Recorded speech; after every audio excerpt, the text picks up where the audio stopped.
English is a beautiful language, but it's also the perfect place to hide. Quote, I forgive you for how you reacted when I left. Unquote. Nice, simple words, but if you look closely, it's pure weaponized manipulation. You see, people rarely say what they actually mean. They use vocabulary to play games, to shift blame, and to mess with your head.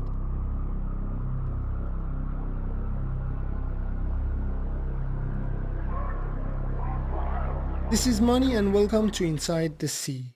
Here we don't just spill the tea, we put it under a microscope, we decode the texts that keep you up at night, and we learn the real English they don't teach you in textbooks. Welcome to the autopsy room. Let's read between the lines.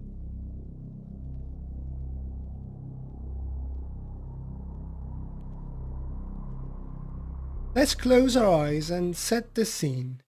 It's 11:45 on a Tuesday night.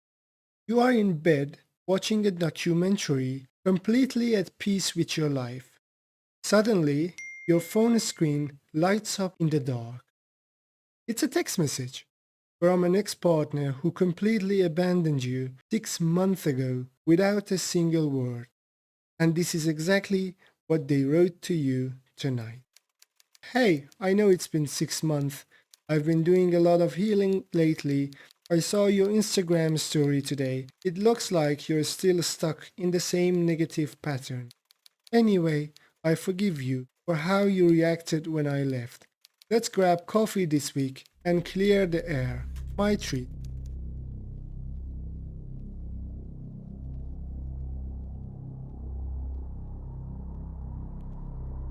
Wow, the absolute audacity.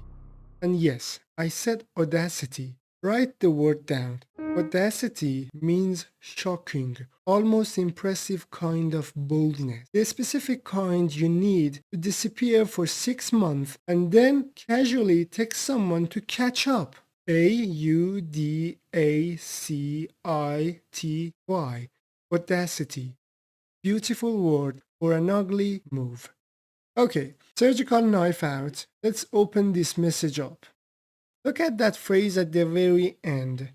Clear the air.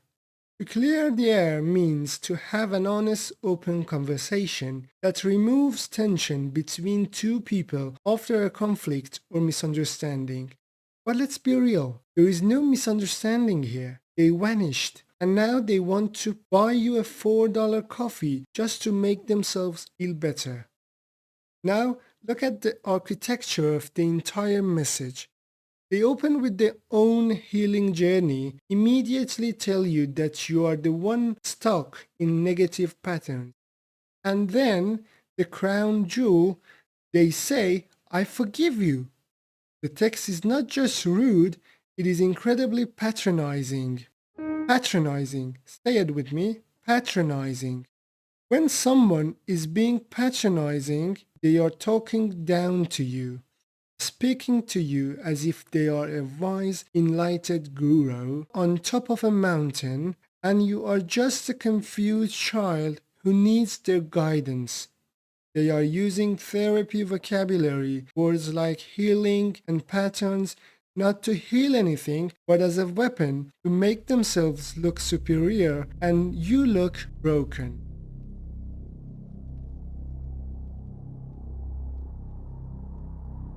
But let's step away from the phone screen for a second.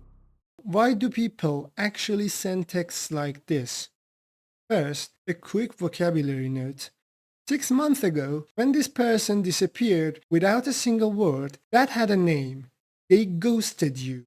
Ghosting is when someone cuts off all contact, no explanation, no goodbye, no closure.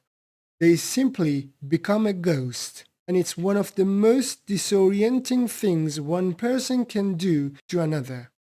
Which brings us to tonight, because in modern dating culture, there is a specific slang word for what just happened to your Tuesday: zombieing. It's when someone who ghosted you suddenly rises from the dead to say hi. a ghost that started talking again, a zombie. But psychologically, this isn't about coffee, and it certainly isn't about clearing the air. It's about power, it's about ego. When people do something terrible, their own guilt becomes heavy. But they don't reach out to apologize. They reach out to rewrite his story by saying, I forgive you. They completely flip the narrative. Suddenly, they are the wounded, mature party, and you are the one who needs to be forgiven. And here's the dark truth of human nature. They didn't text you because they miss you. They texted you to check if their key still opens your door, because the human ego is absolutely terrified of being forgotten.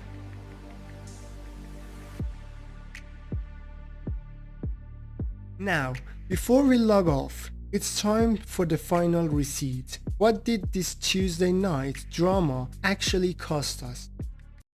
Item 1. Clear the air.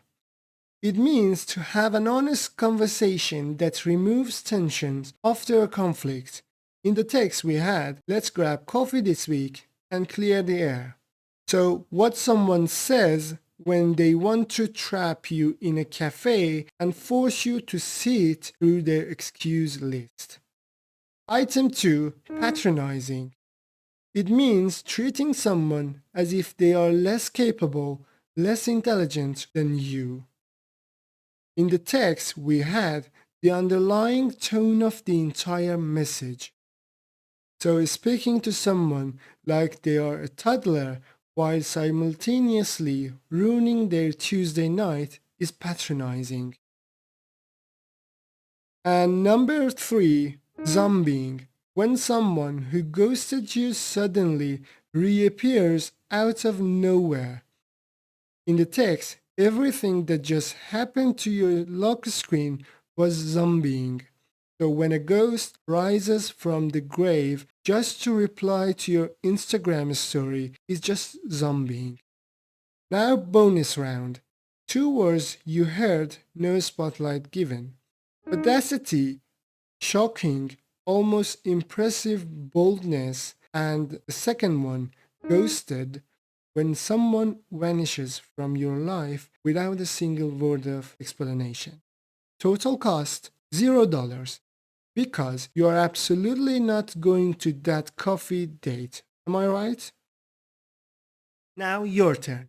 It's time for the unsent message. If you receive this exact text, what is the most ruthless, ice-cold reply you would send? Write it in English in the comments below. Bonus point if you use audacity, patronizing, or clear the air. Until next time, keep your doors locked and your boundaries high.